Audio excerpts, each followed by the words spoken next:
Before sunrise, the quiet fields outside Madison, Indiana, flickered orange, a car fire burning in the dark. What no one knew yet was that inside that fire was the body of a 12-year-old girl named Shanda Sharer. Shanda was born in 1979 and lived with her family near the Indiana-Kentucky border in the New Albany and Madison area. She liked school sports and played on her Catholic elementary school's teams. Friends and family remembered her as a cheerful girl who loved to laugh. She came from a close family that moved several times after her parents' divorce. On the night of January 10, 1992, she was at home with her father and stepmother. Before sunrise the next morning, something terrible happened that would shock her small community and soon gain national attention. The people who took her that night were not strangers. They were teenage girls from the same area: Melinda Loveless, Lori Tackett, Hope Rippey, and Toni Lawrence. It started with jealousy over a friendship and turned into a plan to frighten and hurt someone. The main reason, according to investigators, was revenge. Melinda was upset about Shanda's friendship with a girl named Amanda Heverin. She believed Shanda was coming between them. What began as angry words soon turned into a plan that got completely out of control. That evening, Lori, Hope, and Toni went to Melinda's house. They borrowed some clothes, and Melinda told them she wanted to scare Shanda. Later that night, the group drove to Shanda's home. They convinced her to come with them by saying Amanda was waiting for her at a nearby spot known as the Witch's Castle. Shanda hesitated at first, but after some convincing, she agreed to go. Once in the car, Melinda suddenly appeared from the back seat, holding a sharp object, and started questioning Shanda about Amanda. What had started as a plan to scare her quickly turned into hours of harm that spread across several locations. They took Shanda to different places that night. At an abandoned building and on a quiet road, they restrained her and forced her to remove some of her clothing. They hit her repeatedly and used a sharp object to hurt her. Believing she was no longer alive, they tied her up and placed her in the trunk of the car. Later, when they heard noises coming from the trunk, they returned and hurt her again. Finally, they drove to a remote area off Lemon Road in Jefferson County. There, they set her body on fire. Hunters later found her remains near the roadside. Official reports confirmed she had been beaten, hurt with a sharp object tied with rope, and burned to hide her identity. People later asked how such young girls, some only 15 or 16, could do something so brutal. The simple reason was jealousy and obsession. Melinda was furious about Amanda's connection with Shanda. The deeper reason was a dangerous group dynamic. Melinda led the plan, using anger and manipulation to involve the others. Some joined out of fear, others out of curiosity or loyalty. They encouraged one another until the situation spiraled completely out of control. Interviews and court records later revealed that all 4 girls admitted parts of what happened, though many details were confused. The investigation moved quickly. 2 of the girls, Toni and Hope, went to the police with their parents soon after the body was discovered. They told officers everything, naming the other 2 girls. Their statements became the key evidence that led to the arrests. Melinda and Lori were taken into custody within days. When the story became public, it drew national attention because of the ages of those involved and the extreme cruelty of what happened.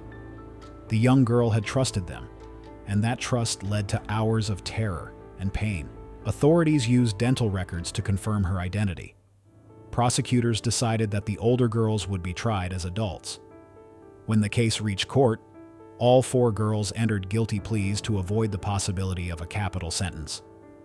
Melinda Loveless pleaded guilty to ending Shanda's life, confinement, and setting the fire.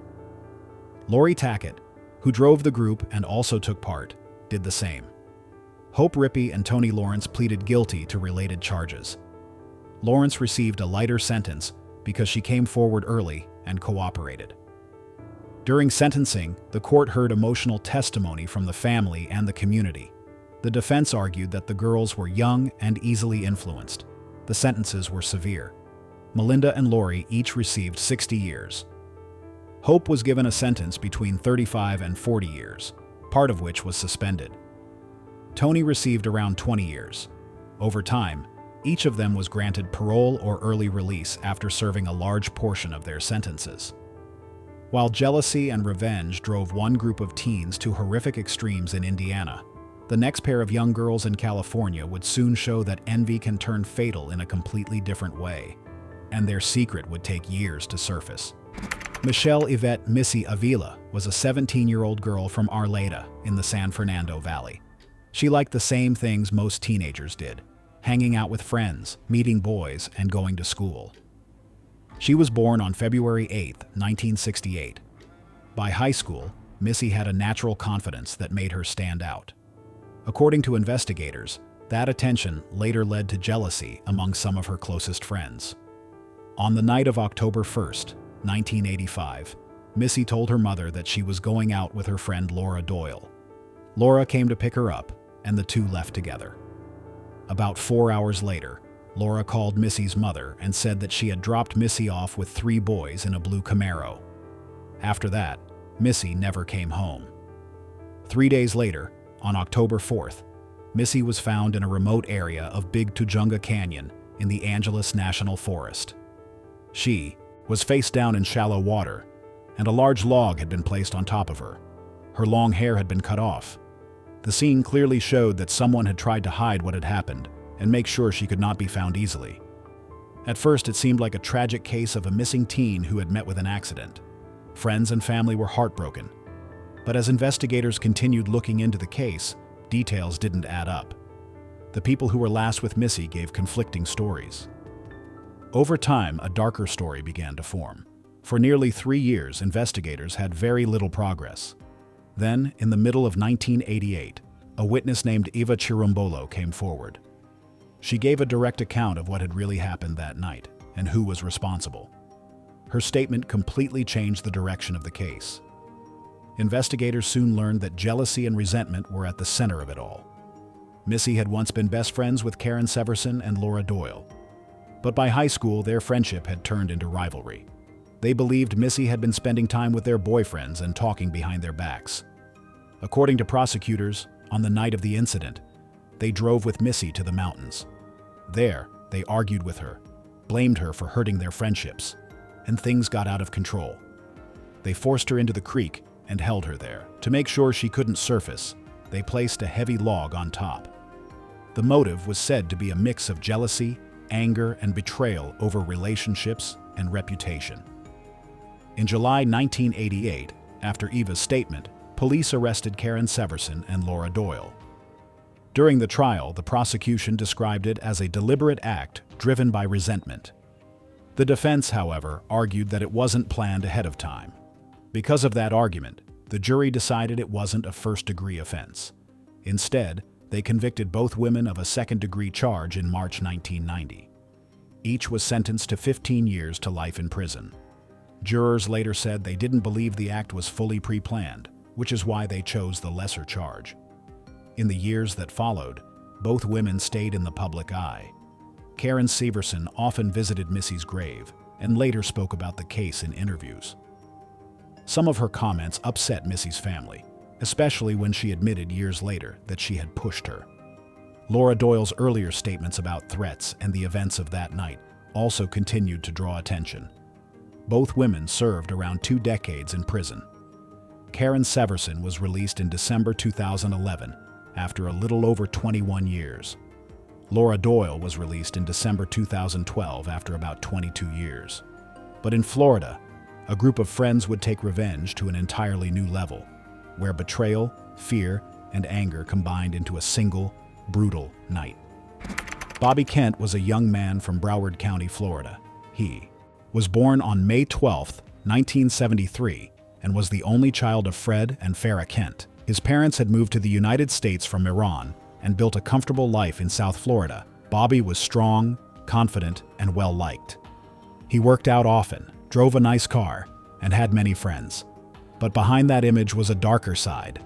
People who knew him said Bobby could be controlling and often treated his friends badly. Over time, many grew tired and afraid of him. That tension kept building until the summer of 1993, when things went too far. The group involved included Bobby's longtime friend Martin Puccio, along with Lisa Connolly, Alice Allie Willis, Donald Semenek, Derek Kaufman, Derek Zverko, and Heather Swallers. Lisa and Allie were the main planners. Lisa had become jealous that Martin spent too much time with Bobby. She and Allie also said that Bobby had mistreated them and claimed he had once hurt Allie. They spent days talking about it. Then they came up with a plan. On the night of July 13, 1993, they tricked Bobby into meeting them at a quiet rock pit near Weston.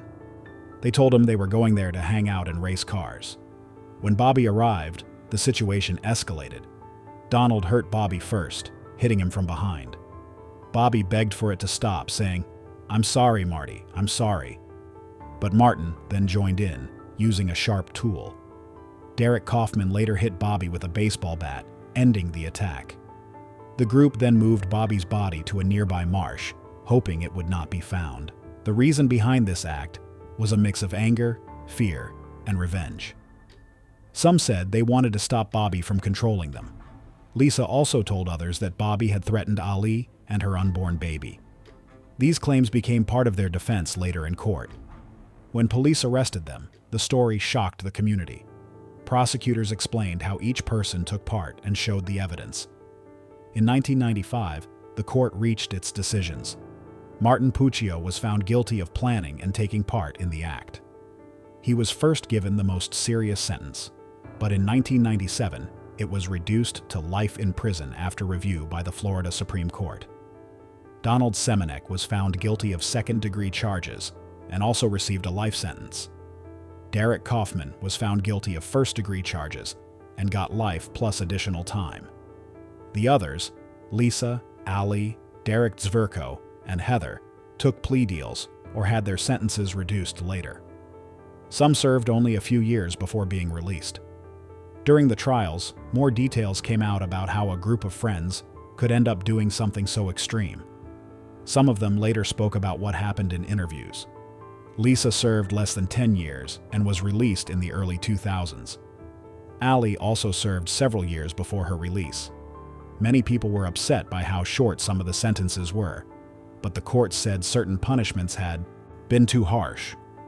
The whole case showed how anger and fear, when left unchecked, can lead people to make choices they can never take back. Even though Bobby Kent's case involved a group of mostly young adults, it reveals a familiar pattern. People we trust can become our greatest threat. And in West Virginia, 2 teenage girls would take that lesson one step further, turning friendship into fatal betrayal. Skylar Neese was a bright and ordinary teenager from Star City, West Virginia. She loved school and had plans for the future. She worked part-time at a local restaurant and stayed close with her friends from University High School.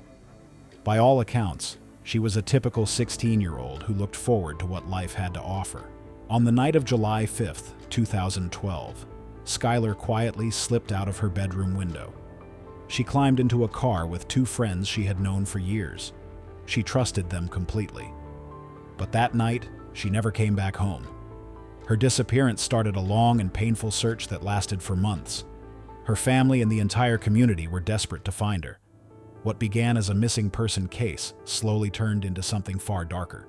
In early 2013, one of Skylar's friends, Rachel Schoaf, decided to come forward. She spoke to investigators and led them to a remote wooded area across the state line in Pennsylvania. There, they found Skylar's remains hidden under branches. Rachel's statement revealed that she and another friend, Shelia Eddy, had taken Skylar to that place and caused her serious harm. They tried to hide what they had done, and then lied to Skylar's parents and police for months, pretending they knew nothing. The reason behind it shocked everyone. According to what came out in court, the 2 girls said they simply didn't like her anymore. The friendship between the 3 had turned tense over time. They had arguments online and in person, and the tension kept growing. Some friends later said that Rachel and Shelia had even joked about hurting Skylar, but no one believed they were serious. Unfortunately, those warnings were overlooked. After Rachel confessed, the case quickly moved forward. In May 2013, she admitted to being responsible for what happened and pleaded guilty. She worked with investigators and guided them to where Skylar was found. In court, she apologized and said, "I'm so sorry. No words can describe the remorse I feel." The judge sentenced her to 30 years in prison, with a chance for release after 10 years. Her family also gave a public apology to Skylar's parents. Sheila Eddy's case went on separately. She was tried as an adult and faced several charges, including planning and taking part in the act. Just before her trial began, she also pleaded guilty. She did not explain her actions in court and did not show much emotion. The judge sentenced her to life in prison with mercy, which means she can ask for release after 15 years. The plea deal ended the legal process, but left Skylar's family heartbroken. They were left wondering why two girls she loved and trusted had chosen to betray her in such a terrible way. Skylar Niece's case showed how peer pressure and cruelty can make teens commit unspeakable acts. But what happens when that pressure involves not just one victim, but an entire family? Colorado would soon witness one of the most shocking cases of youthful revenge in recent memory. And if you find stories like these important, consider subscribing. Dylan Siebert was the youngest of 3 teenagers who, one night in August of 2020, walked up to a house in Denver's Green Valley Ranch neighborhood. That night turned into a tragic event. Dylan was only 14, a young boy surrounded by older friends making terrible choices. In the months leading up to that night, Dylan had started spending time with Kevin Bowie and Gavin Seymour. According to investigators, the 3 took masks from a store, bought gasoline, and drove to the house around 2 in the morning, when most people were asleep. Security footage later showed 3 figures in dark hoodies and full-face masks moving around the backyard just before the fire started. The house on Truckee Street was home to several members of 2 Senegalese families. 5 people lost their lives inside, while 3 others survived by jumping from an upstairs window. The reason behind the act was both small and heartbreaking: a stolen phone. Kevin Bowie had been robbed a few weeks earlier while trying to buy a weapon. He used a phone tracking app that pointed him toward the area of the Truckee Street home. He and the others convinced themselves that the people in that house had his phone. Acting on that false belief, they planned what they called revenge. They never tried to confirm the truth. That night, they poured gasoline into the living room and set it on fire. Smoke spread quickly through the house. 5 family members, including adults and small children, could not escape in time. Why target a home full of sleeping people? The answer lies in anger, fear, and terrible judgment made worse by peer pressure. Kevin believed his property had been taken, and the group's emotions clouded their judgment. They mistook a rough signal from a tracking app for proof, and that mistake led to destruction. The investigation took months. At first, detectives feared the fire might have been motivated by hate because of the victim's background. To find answers, investigators used a rare digital method called a reverse keyword search. They asked tech companies to show which accounts had searched for that house's address before the fire. That online trail led them to the 3 teenagers. As the case developed, prosecutors decided to charge Kevin Bowie and Gavin Seymour as adults. Dylan Siebert's case started in juvenile court, but was later moved to adult court as part of a plea agreement. In court, the evidence told the full story: the purchase of masks and gasoline, the drive to the house, the entry through an unlocked back door, and the fire that followed. Each person faced different consequences based on their role and age. Dylan Siebert admitted guilt to second-degree homicide and to using a weapon during a harmful act. His sentence included 3 years in juvenile detention and 7 years in a program for young inmates. He also received a suspended adult sentence that could be enforced if he breaks release terms. Family members of the victims were heartbroken and angry, saying the sentence felt too short for what had happened. Gavin Seymour and Kevin Bowie faced longer terms as adults.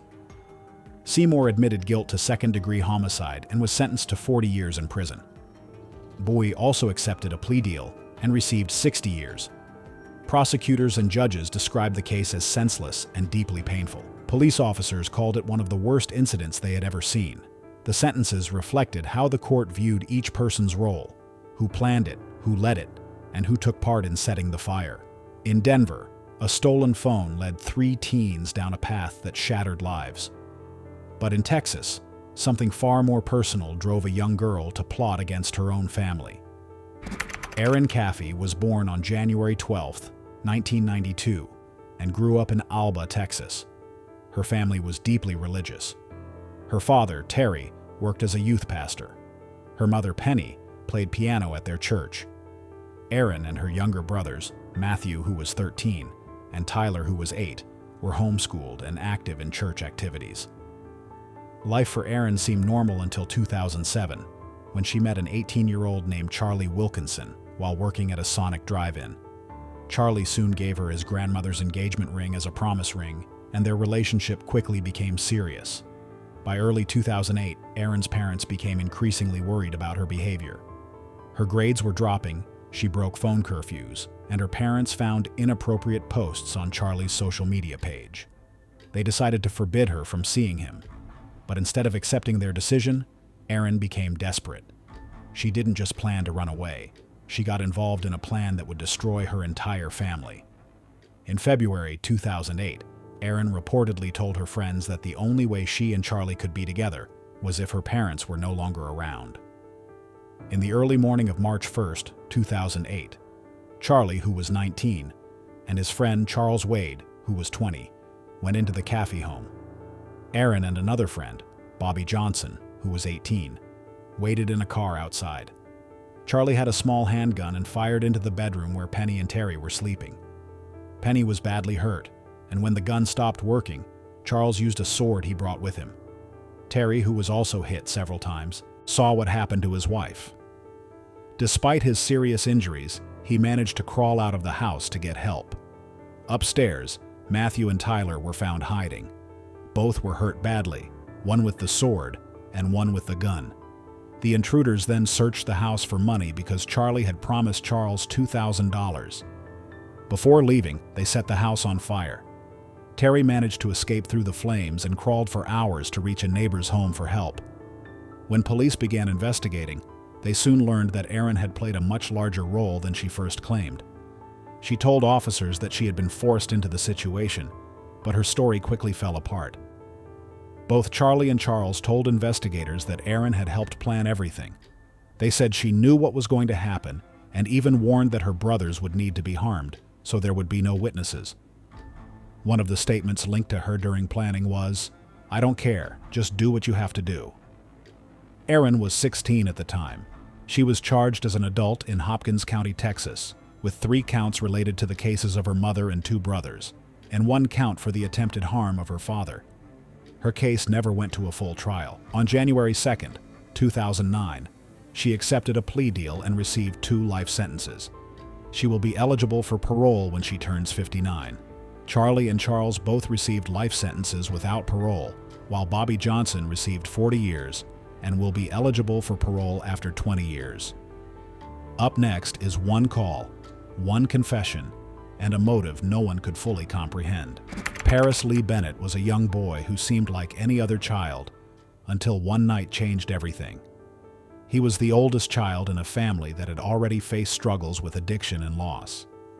In the early hours of February 4th, 2007, in Abilene, Texas, Paris harmed his 4-year-old sister, Ella. Their babysitter had stepped out of the house, leaving the children alone. During that time, Paris went into Ella's room and caused her fatal injuries. Reports later revealed she had been harmed multiple times. Afterward, he called a friend, and then he called the emergency number. On that call, Paris spoke in a strange and unsettling way. He described odd images and counted aloud as if following instructions, but he didn't actually try to help Ella as the dispatcher guided him. Officers reached the house before midnight and took him into custody. Investigators later discovered that Paris had planned this act. When questioned, he said his reason was to hurt his mother, Charity. He wanted her to feel unbearable pain. Charity had been struggling with addiction and was working a late shift that night. Leaving the children with a babysitter, Paris convinced the sitter to leave, creating the opportunity to act alone. The careful timing and manipulation showed that the plan was deliberate and meant to emotionally punish his mother. Since Paris was only 13 at the time, he was treated under Texas juvenile law. In Texas, only those 14 or older can be tried as adults, so Paris's case stayed in the juvenile system. He pleaded guilty and received the maximum sentence for a juvenile, which was 40 years, with a chance for release after serving half of that time. When he became too old for the juvenile facility, a court ordered that he be moved to an adult correctional center to serve the remainder of his sentence. Many people wondered why he called the emergency number if he had planned everything so carefully. On the call, he switched between calm and confusion. He said his sister looked like a pumpkin-headed demon and behaved in a way that seemed meant to confuse responders. Investigators later said it appeared he was pretending to be unstable. Mental health evaluations showed he had serious behavioral problems and a pattern of harm thoughts that had started long before that night. His case in juvenile court did not involve a long public trial. It moved quickly to a guilty plea and sentencing. In August 2007, Paris admitted what he had done and received the 40-year sentence. When he reached adulthood, another hearing was held to transfer him to an adult facility. That transfer took place in 2012. His mother, Charity Lee, later spoke openly about her experience. She described the moment she learned that her daughter was gone and that her son was responsible. She has written and spoken about her deep pain, confusion, and her choice to still love her surviving child despite everything.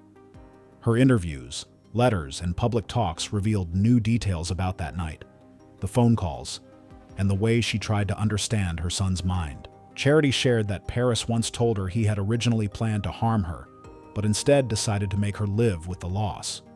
Those words showed how deliberate his actions were, and they deeply affected everyone who heard them. Her story has since been covered in documentaries and articles, serving as a haunting reminder of how a single night tore apart one family forever. The next individuals weren't even teenagers, yet prosecutors said their actions showed adult intent. They were just children when the incident happened, two small faces that later appeared on national news. They became known as the youngest in the United States to be tried as adults for a serious crime. Curtis was born in 1986 and was only 12 in January 1999. His sister Catherine was 13 at the time. They grew up in Brevard County, Florida, in the Port St. John and Cocoa Beach area. Neighbors described their home as tense and troubled. Their father was present, but family life had problems. Later reports and child welfare records showed patterns of neglect. The children also claimed they had been mistreated by a male relative, although these claims were not proven in court. On the night of January 6, 1999, Sonia Nicole Spates, a 29-year-old teaching assistant living with the family, was found harmed inside the house. Early police reports said the children had planned to hurt 3 people: their father, his girlfriend, and the male relative. After the incident with Spates, they panicked and ran into nearby woods. Catherine reportedly acted first while Spates sat at the dining table working on a puzzle. She dropped the weapon, and Curtis picked it up and fired multiple times. At first, authorities said jealousy and resentment over their father's new relationship was the main reason. The girlfriend was seen as taking attention away from the children. This explanation was given in the initial investigation. But later, a different story emerged. The siblings told authorities they had been mistreated by a family member. They said they asked their father and his girlfriend for help, but were ignored. Some documents reviewed later showed signs of mistreatment that investigators and child welfare workers missed or did not fully follow up on. The public story at the time focused on jealousy, but later accounts added this deeper context. In court, the siblings were first charged with a very serious crime, and, because of Florida law at the time, they were tried as adults. This was unusual for children so young. Facing adult prosecution and long prison terms, both Curtis and Catherine later pleaded guilty to a lesser charge. They were sentenced to 18 years in prison each, with lifetime supervision after release. The deal removed the possibility of the most extreme penalties, but still kept them in prison for most of their youth. Curtis served time at South Bay Correctional Facility and was released in July 2015. Catherine was released a few days later in August 2015. Court records and news reports highlighted how young they really were. At sentencing, Curtis reportedly asked if he could bring his Nintendo into prison. This small detail made headlines and reminded everyone of the age difference between the crime and the adult punishment. Both siblings spent their teenage years inside an adult prison system. While inside, Curtis became involved in religion and was ordained as a minister. Catherine later married someone she met by mail and has spoken publicly about trying to rebuild her life and helping young people avoid the same path she took. The incident left lasting impact on the victim's family. Sonia Spates had daughters who have spoken about long years of grief and questions about how the case was handled. Community reaction in Brevard County was mixed. Many felt anger, but there was also uneasy sympathy for the age of the siblings. People struggled to fit the idea of a 12-year-old in an adult prison into any neat category of justice. After release, Both siblings faced the challenge of re-entering society. Curtis left prison at 29, and Catherine followed days later. They were placed on lifetime supervision and had to rebuild basic life skills, such as filling out job applications, getting a driver's license, and handling daily independence.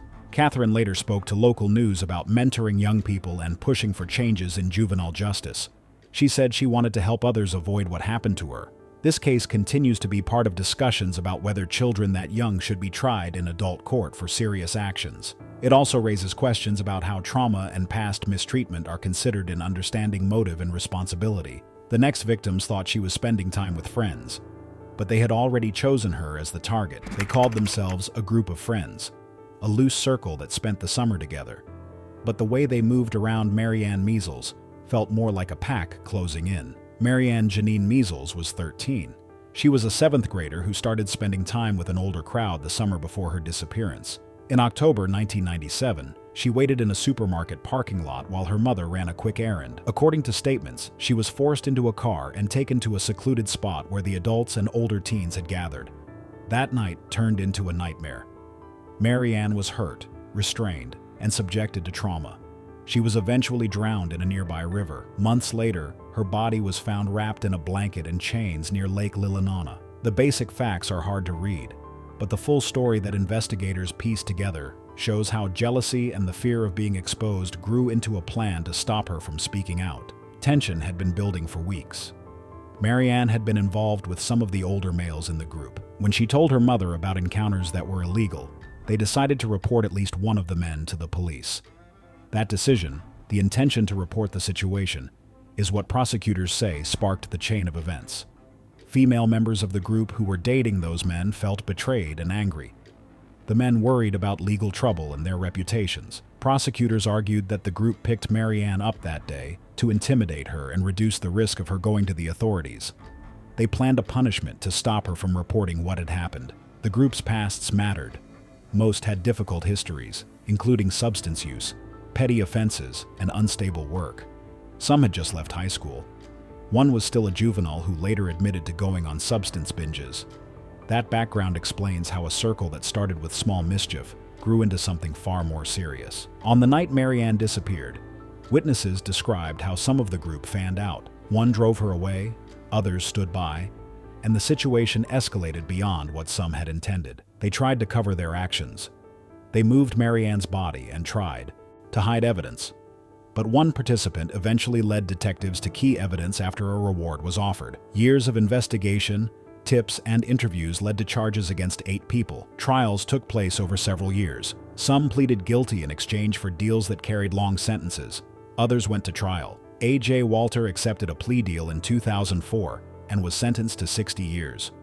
2 members of the group, including someone who had once been close to Marianne, testified against others. Jeffrey Boyette was 17 at the time. He later received a long sentence after taking a plea deal. Records note he had been using alcohol and substances and had a troubled juvenile history. Keith Foster went to trial and was convicted.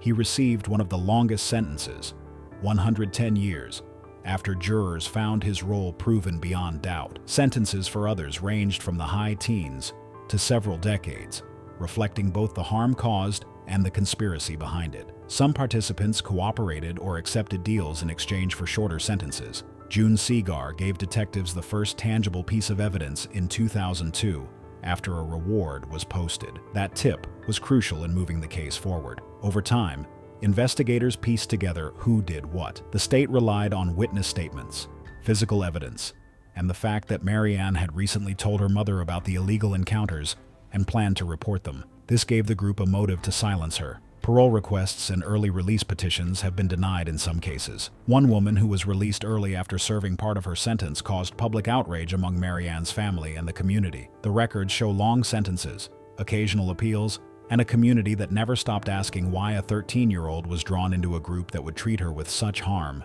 The next story began as a secret affair and ended as one of the most famous courtroom dramas of the 1990s. Amy Fisher was a teenager from Long Island.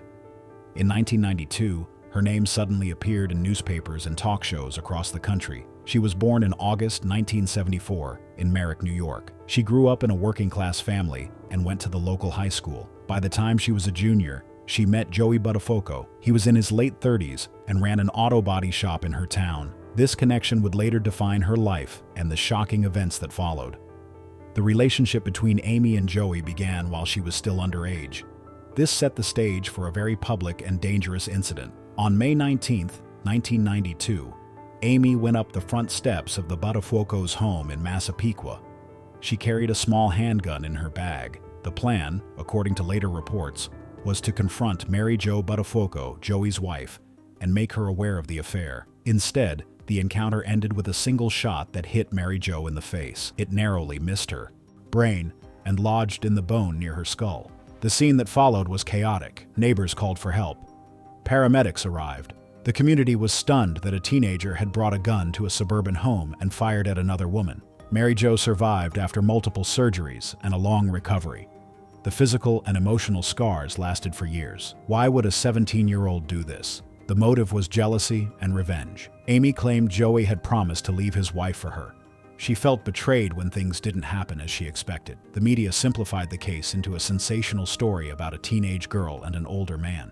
But underneath the headlines were real issues: power imbalance, secrecy, and a young girl influenced by an older man. The affair created a volatile mix of shame, obsession, humiliation, and the desire to force a confrontation. These pressures led Amy to a moment of dangerous behavior that she may not have fully planned. The legal process moved quickly. Amy was arrested and initially charged with first-degree aggravated battery. This was a serious charge because of the danger to Mary Jo. Investigators also focused on Joey Buttafuoco. He was eventually charged for having an inappropriate relationship with a minor. He later pleaded guilty to a lesser charge and served a short jail sentence. Amy, in late 1992, accepted a plea deal. She pleaded guilty to first-degree aggravated battery. The court considered several factors, including the evidence, the victim's survival, and Amy's age and emotional state. She was sentenced to 5 to 15 years, with time served and parole depending on behavior. Media attention never let up during the trial and afterward. 3 made-for-TV movies appeared. Talk shows sought interviews. The story shifted from legal facts to entertainment. Mary Jo Buttafuoco, while recovering, became a public figure and a symbol. The media labeled Amy the Long Island Lolita, which focused on scandal rather than the adult's role in the events. The coverage shaped public perception and turned real people into characters in a national story. Inside the courtroom and later at parole hearings, Amy's tone changed. She was young when the incident happened. In the years after, she appeared remorseful. At a parole hearing in 1999, when she was 24, she apologized directly to Mary Jo. She said, "What happened to you? It wasn't your husband's fault. It wasn't my father's fault. It was my fault, and I'm sorry." This apology was key. She was granted parole after serving about 7 years. For some, the apology was enough. For others, it would never erase the past. But it showed the parole board that Amy took responsibility and could rejoin society under supervision. Amy left prison in 1999 and tried to rebuild her life. She worked in media and later in adult-oriented and reality-style ventures. These choices brought new rounds of public attention. Joey Buttafuoco's conviction and short jail term remain part of the story. Mary Jo divorced Joey in 2000. She later became a public speaker and writer, sharing her experience. The story of these 3 people shows how one brutal act can affect many lives: a hurt victim, a young person serving time, and an adult whose actions triggered the events. Looking back, questions remain. Could better guidance or intervention have stopped it? Did the media make things worse? Amy's age at the time, 17, is central to these questions. The courts treated her as a young person who committed a serious act. Society treated her as a symbol. Her sentence and later apology closed the legal chapter, but public opinion never fully moved on. This case shows how private choices, adult responsibility, and youth can collide. Mary Jo survived, but her life was changed forever. Joey faced legal consequences. Amy served her time, apologized, and returned to society, watched by a public that never stopped paying attention.